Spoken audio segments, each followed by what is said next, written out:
Hundreds of Mexicans are flocking to the headquarters of their president-elect. They are seeking his help in matters big and small. Andres Manuel López Obrador is seen as a fighter for the poor, and people are asking for help with loved ones in prison or those with a medical condition. One petitioner says he had told us he is going to provide for us and change the country.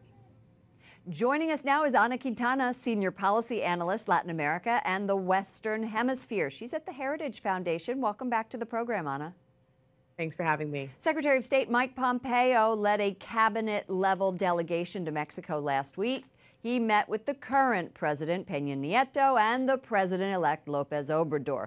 Will López Obrador have a better time, an easier time working with the U.S. on solutions to corruption and immigration?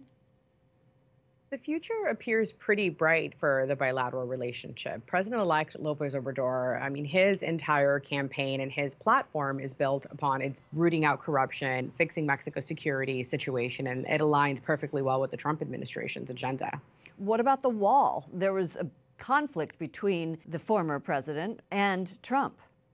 The wall is border security, right? The wall is enhanced border security measures. And I think when we think about the wall and we think about border security, we shouldn't just think about it along the U.S.-Mexico border, but also along Mexico's border with Guatemala. And that's an area where the U.S. and Mexico have cooperated on extensively for many years. And I would imagine as somebody like AMLO, who's somebody who wants to build his country and fix his country's economy, wants to address the Central American migration that's coming into Mexico illegally. AMLO is the shortened name for López Obrador. I was in Mexico last month and I spoke with the Cardinal of Mexico City, Carlos Aguilar, and he told me that President Trump needs to stop the sale of guns outside of the United States if he wants to stop the cartels, and that it is in his hands.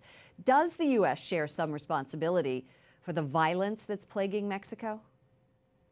A better comparison to that is the U.S.'s demand for drugs and Europe's demand for drugs fueling the cartels in Mexico and throughout Latin America, and also the cartels' illegal activities in providing the drugs to Americans, right? So it's kind of this, both sides are feed off of one another and both sides empower one another. And I think we have to address the U.S. demand for drugs. And that's one of the only ways of really fighting against the cartels. And I think on the gun component, that's an area where the U.S. and Mexico have to continue cooperating on border security to stop the illicit flow of goods. López Obrador said before the U.S. meeting that people move and leave their place of origin out of need, not for pleasure. That's what I heard when I was in Mexico. So what do they have to do to combat poverty, violence for the migrants who are fleeing El Salvador, Nicaragua, Honduras?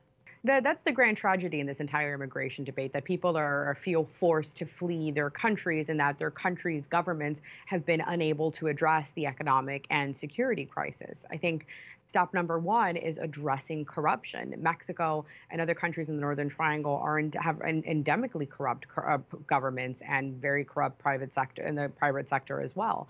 And I think until you address that, then really there is very little chance for economic prosperity.